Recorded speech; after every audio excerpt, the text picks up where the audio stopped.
Hello everyone, I've got another indie box here, and it has been so long, I am so behind on the indie boxes that it seems that the boxes have already gotten green with mold, unless it's a new design. But no, seriously, I am so behind on this, I actually have the next box, or I hope it's the next box, still unboxed, and I'm hoping that this is the right one, like in the right order, because I've kind of gotten them confused. But yeah, let's just hope that this all turns out well. Let me see here. Open up my trusty Scout's knife. Hopefully this is the right one. Hooray, Freedom Planet! Alright, now, I'm very late on these, but I am actually a unrealized genius because I just got back from PAX, of course, and I went to the Freedom Planet panel. So I actually have some really cool insider information straight from the horse's mouth, straight from the guy who created this game. So, let's go ahead and see what's inside. And this is actually really nice. I like how they spruced up the whole indie box thing. Alright, we got the Steam key in there. You know what, I'm going to keep you guys waiting. We're going to keep that in there for now. Alright, indie box challenge. What? Up for the indie box challenge, lift up this box. Oh, okay. It's that stuff in there. Alright. Throw this away for now. Freedom Planet. Nice. I've heard a lot about this game, and I'm glad that I waited this long because now I'm not going to misspeak. Stupid dogs. Anyways, I'm glad that I'm not going to misspeak because, like I said, I got some information straight from the guy who made this at his panel. But it's a really fun-looking platformer, so I have not actually tried it out, but I want to see what it's about. It's gotten some great reviews. But limited edition, 3,072 out of 4,500. I keep on seeing the limited edition count increase, so that's really good. Like I said, the gospel of indie box is spreading, hopefully. Let's see. There we go. But yeah, so I went to the panel, and to be honest, I wasn't that happy with it because what I got the impression of, I thought that was going to be, of course the panel is because Freedom Planet 2 has been announced. Or at least that was the official announcing. We already knew beforehand that Freedom Planet 2 was going to happen. So, that was the official announcing, and so they played the trailer and everything. And like I said, I've never played Freedom Planet, the original one. So I don't know what to expect, but I was hoping there was going to be, like, the developers there. It was going to be, the programmers, people like that, talking about what's happening with the development.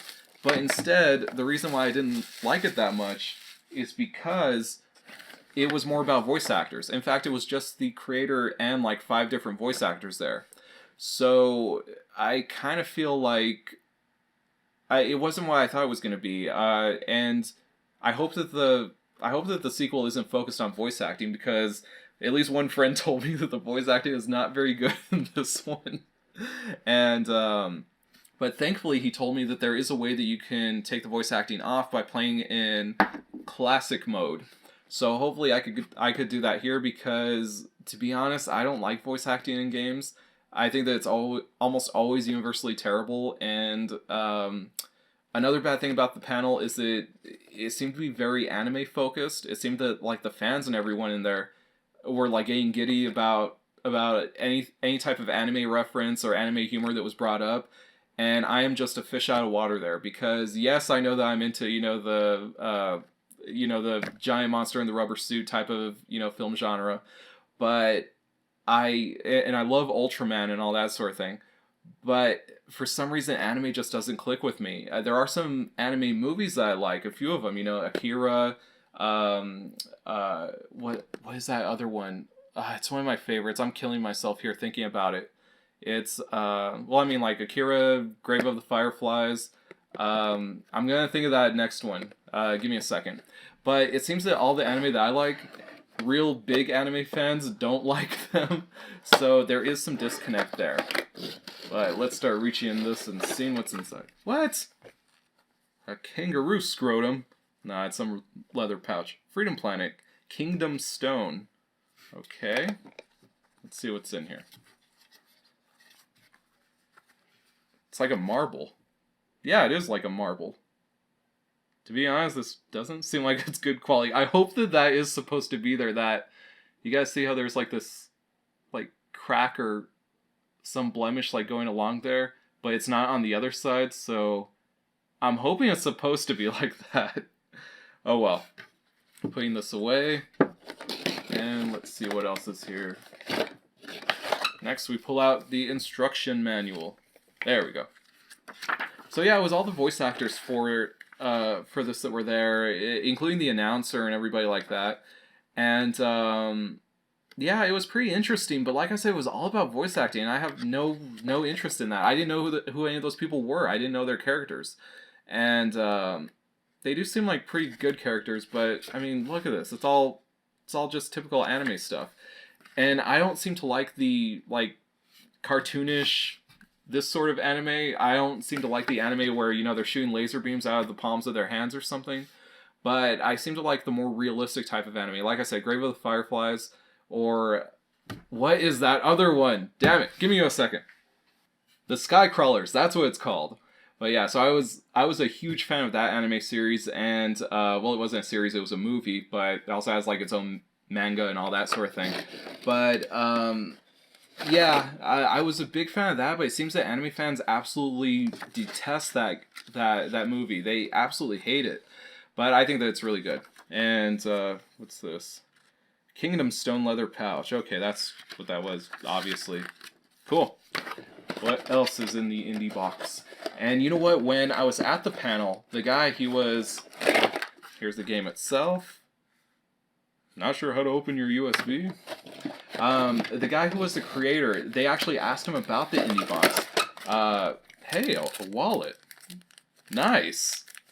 I just wish it didn't have a pink character on there, but cool, a wallet. Let's open this up. Freedom Planet. Nice. Cool, a little wallet with a zipper pouch and everything. Nice. There we go. Alright, but somebody, when they were asking questions, they actually asked him, they were like, can you tell us more about the Indiebox, like the process and everything? And apparently, the way that it worked was the Indiebox was actually going to have, I think this was the November box, but anyways, Indiebox was going to have a different game for that box, but for some reason at the last minute, they pulled out. They had to change plans at the last minute. So Indiebox was stuck with no game. And then they went ahead and decided to let the Freedom Planet guys know, like, hey, if you guys want to, you could go ahead and take this slot. You can have it much earlier than you anticipated. But the bad thing about that is that, and I know what this is, a soundtrack, right? Yeah. All right. So this time it's not in a little cardboard sleeve. It's like 3 discs. Yeah, 3 discs in this whole thing. God, that's amazing. And, there's not even... There we go. There's not even any protective wrapping on this, but still. Pretty nice. Cool. I heard that the music is really good on this. But what I was saying, though, was that they were talking about the Indiebox process, and so they actually got in a lot sooner than they needed to, than they were expecting to, but that means they didn't have a lot of time to organize this stuff. So they went ahead and got this CD and everything, and the wallet and all that sort of stuff. But they actually had some other ideas that they wanted. Like, for instance, they were going to have a figure of the main character, which I think is that one, right? I don't know. Like I said, I've never played this game. But they actually wanted to have a figure of the main character, and that ended up not happening because they couldn't make it in time. I think it was also too expensive or something like that. And then, of course, all the anime fans in the crowd, they're like, hey, if you guys want to make that, we'll buy it and all this stuff. But to be honest, Indiebox, if I could speak to you guys, please don't do that, because the one thing I don't ever want to see in an Indiebox, the one thing that will tell me that you guys have jumped the shark, is if you guys start including bobblehead dolls or little figurines and that sort of thing.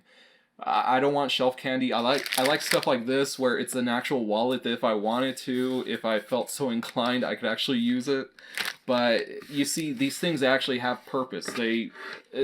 Well, maybe not this, but but still, you see, it is something. I'm sure that this appears in the game somewhere. So it is something that does exist in the game world that maybe they could bring in here, or it is something that in the real world you can actually use and enjoy. So that's what I want.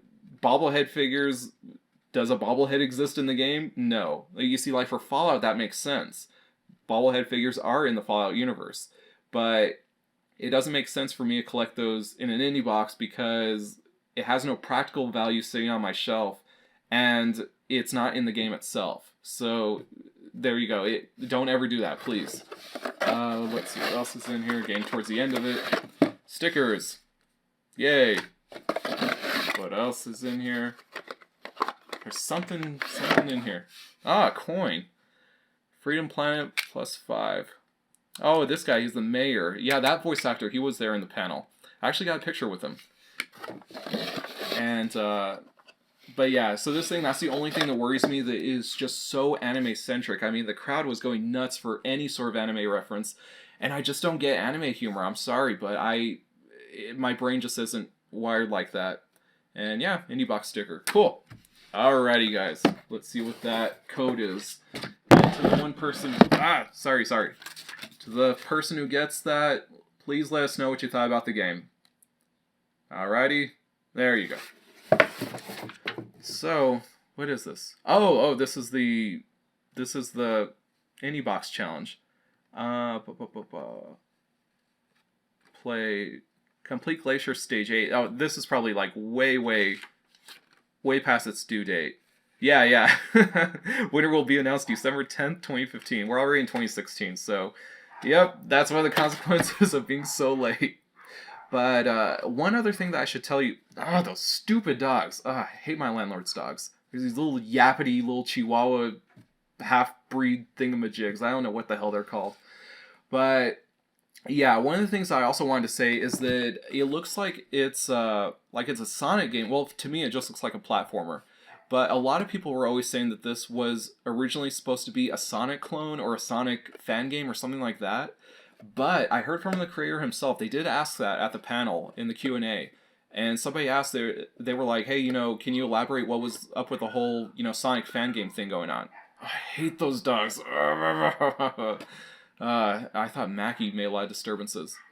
But anyway, so he was asking about, talk about the whole Sonic connection thing. And the guy said that no, it was not supposed to be a Sonic fan game. That is actually, that's actually something that people are saying and running with, and that's not the case. Because the only thing that makes it have any connection to Sonic is that the engine that they're using was supposed to be used for Sonic fan games. It was intended to be used for Sonic fan games. But they just decided to use that to make this game. So the guy, if I remember correctly, he even said that he was not a fan of Sonic when he was growing up. I mean, he didn't hate the series, but he was definitely not like this diehard Sonic fan and decided to make a Sonic fan game someday. So he was a fan of like the Sonic platforming elements, like that sort of thing, like the stuff that you find in any other good platformer. But by no means was he like a diehard Sonic fan that wanted to make his own Sonic fan game. So that is actually incorrect when people are saying that this started off as a Sonic fan game, because it's not. The only connection is that it uses an engine which was designed to be used by people who make Sonic fan games. But this itself was never a Sonic fan game.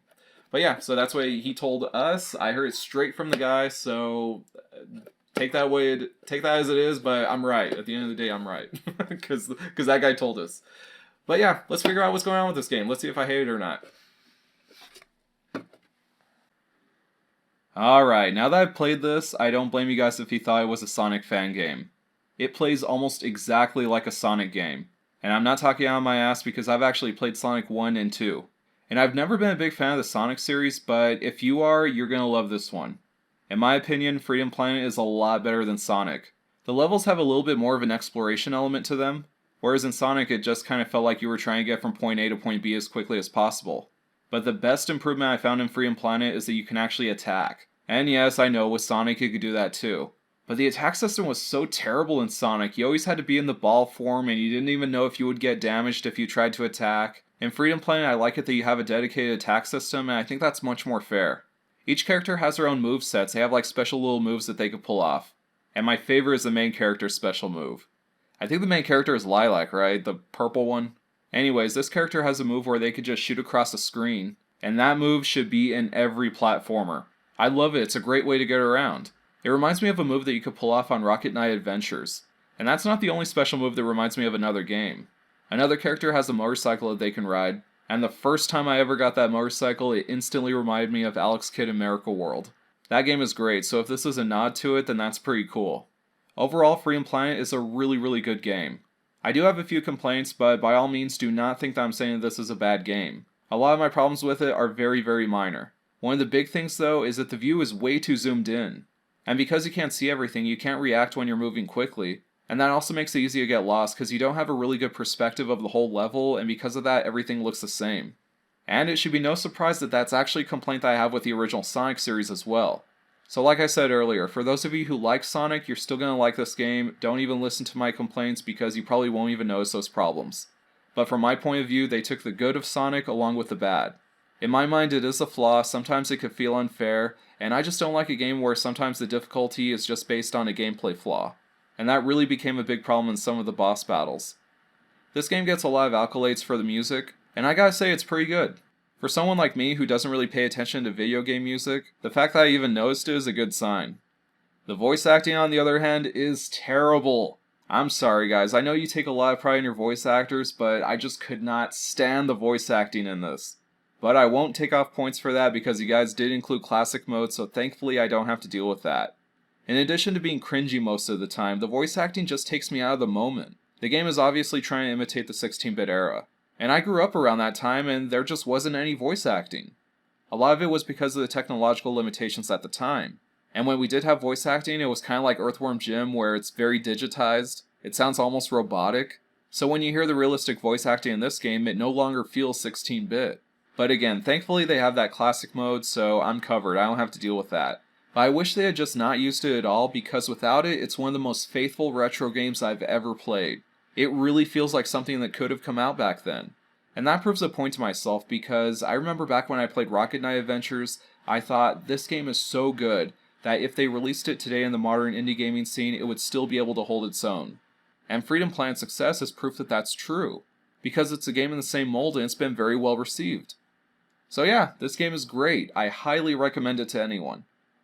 And now with the next one, with the little teaser trailer that they put out, I gotta say I'm a little bit worried.